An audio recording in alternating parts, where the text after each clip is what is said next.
Welcome back to Print 145 Variable Data Printing. This is Professor Ben Hewitt, and this is the last, hopefully, I swear it will be. I'm going to quit this time, guys. Last lecture on the personal marketing series that I've been doing here. We're looking at digital marketing at this point, and some of the best examples of digital one-to-one are the streaming services and also some shopping services. Places like Netflix and Amazon, I didn't put them on here, but also Audible and a few other places are very good at one-to-one marketing and do a great job. There's some power you have, especially with mobile devices, with digital one-to-one marketing that you don't have anywhere else. For instance, if you go to search for something to buy at an Amazon and choose not to, you'll get emails from them and notifications that buzz in your pocket and make you pull your phone out and look at it for months afterwards, seeing if you're still interested in that 3D printer or that particular spool of filament. Don't you want to buy this thing? Weren't you interested in getting a new router? Hey, I know, all that stuff you kind of looked up. Let's remind you that you looked it up and see if you just forgotten. You wanted to finish that order now, right? Right? Netflix figures out what you've been watching and will recommend things to you based off of it.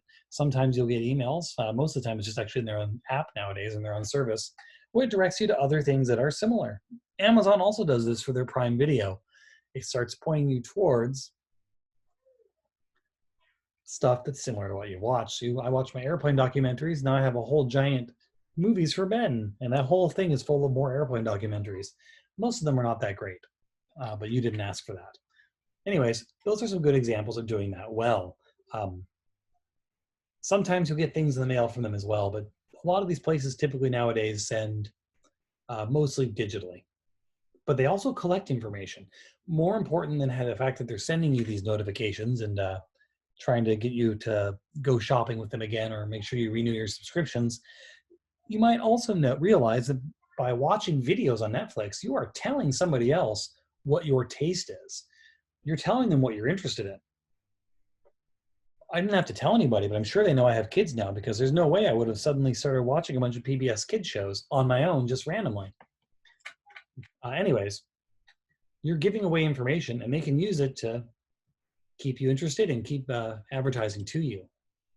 Other data sources where people can get these things, along with this third part here, has a fair amount of warning solemnly from me to you. Mailing lists. You can get them, like I've been saying a lot of times, because this is actually a good place to get your information from.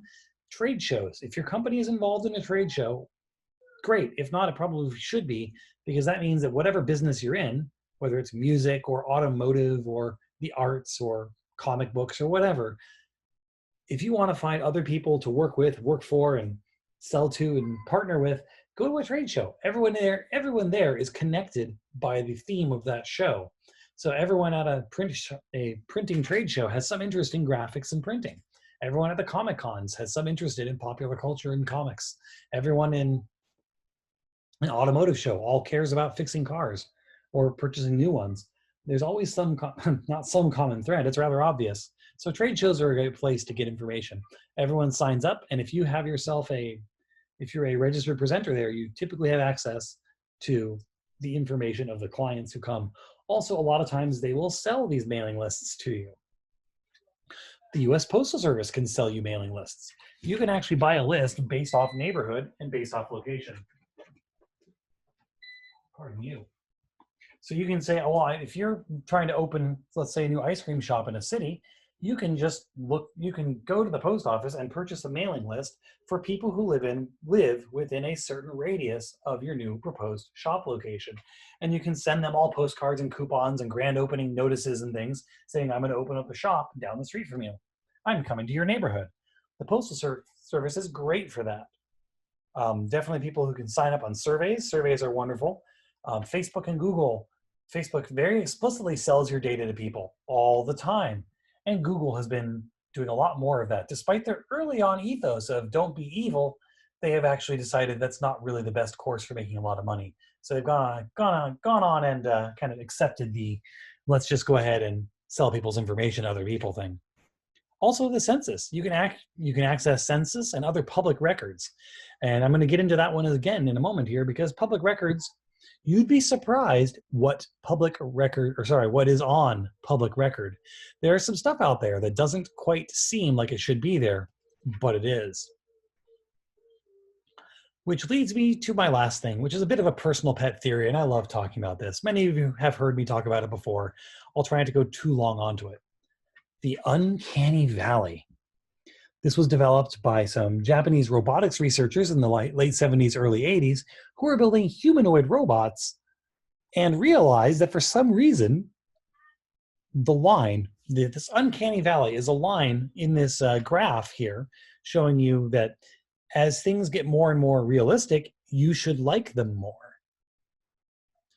But there's a point where instead of just being a line of more realistic means I like it more realistic means I like it more, you reach a point where suddenly you like it a heck of a lot less for looking a little bit more realistic.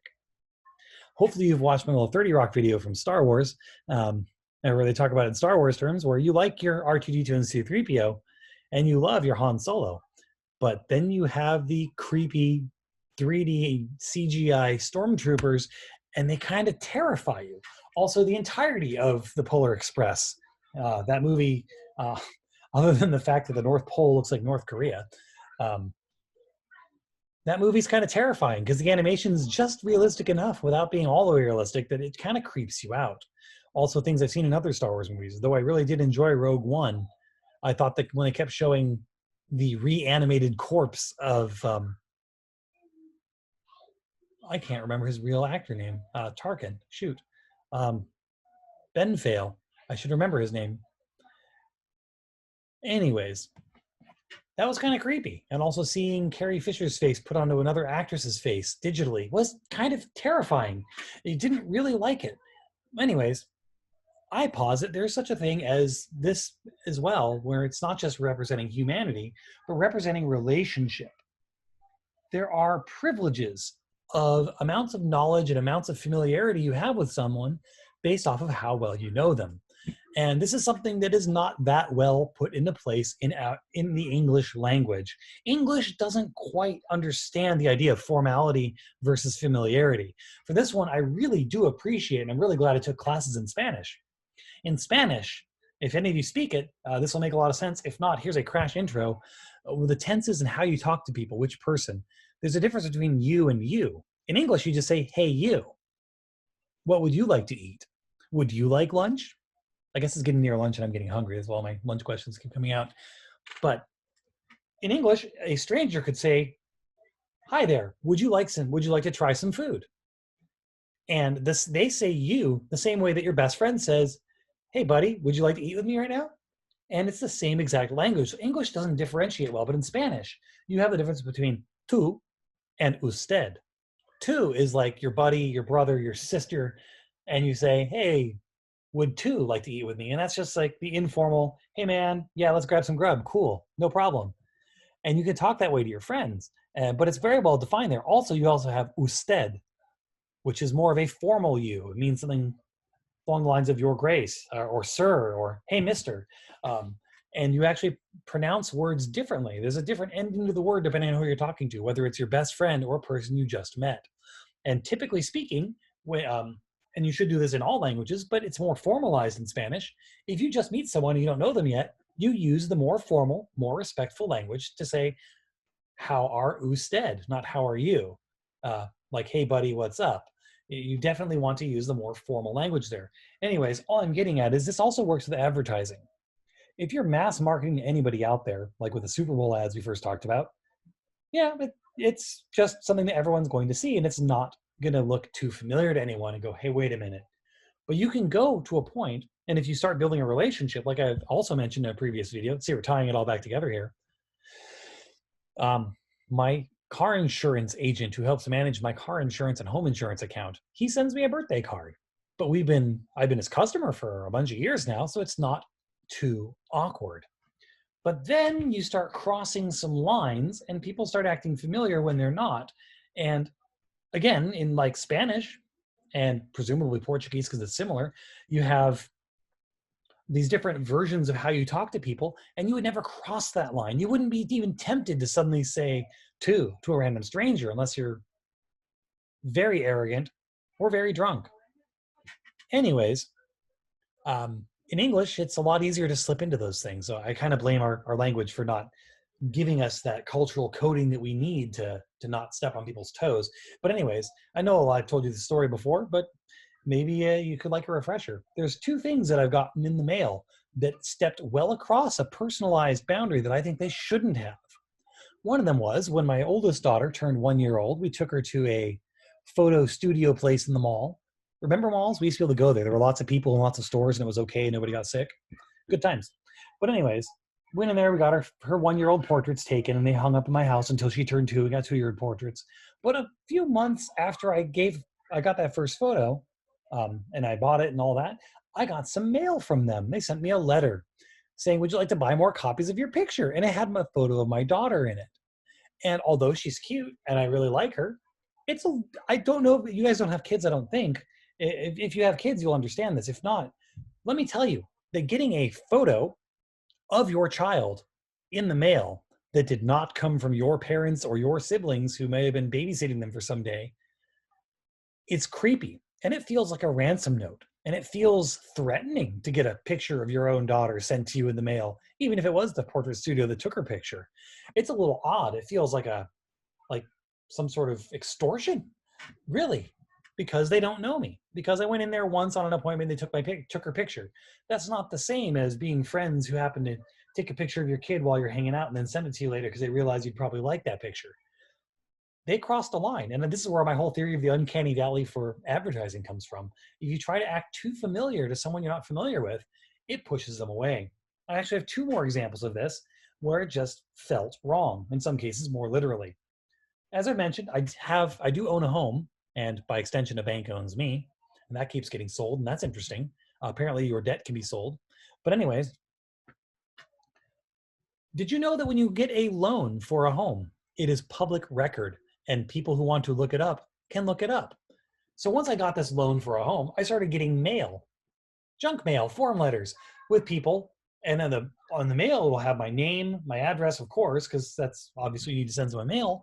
But right on the front of the envelope, it would have the picture of not a picture, it would print out my loan number saying, "We know that you borrowed this much money, and here's your loan number. See, we're friends. You should come to us and we'll refinance for you." But it wasn't from my company. It was from someone else. It wasn't even that my company was selling my information. That stuff is like public record. So there it was. Other people were able to try and leverage my information against me to trick me into purchasing things and to giving away more than I should. I even got a phone call once from a random finance company that quoted to me all how much I owed and said I had a late payment and I needed to pay them right now, but I could do it over the phone. Just give us a credit card number and you can pay your late payment fees and you'll be caught up on your loan. And so I hung up and I called my actual loan company because I'm at least clever enough or paranoid enough to know to do that. And they said, "No, you're good." So I knew that it was a scam. And you know what? Even if it wasn't a scam, hanging up and calling my loan company myself, at least I knew who I was talking to. So there's that. The last example, and this is a more interesting one that really sticks with me as a very strong emotional memory. At one point, a few years ago, I was driving back from my friend's house where I was doing something. Doesn't matter. I was playing nerd games with a friend out in Palm Springs. I was driving home, and I stopped at a mall somewhere, I think in Moreno Valley or something. Doesn't really matter what mall or where, but I stopped at a mall on the way home to get some birthday gifts for my father-in-law because his birthday was going to be the following weekend. And while I stopped in there to pick up some things, I walked past a massage parlor, and this large man who I guess works there, who advertised, walked out of the massage parlor and just started touching me and massaging my back without asking. That felt so wrong and so weird. And that has really helped me in my understanding how I want to advertise to people. Because I really want to be careful not to cross any strange emotional familiarity lines and advertise to them like I know them. You need to build the relationship first before you can spend the relationship. Otherwise, you just come across as a stalker. Anyways, thanks for listening, and we'll talk again soon.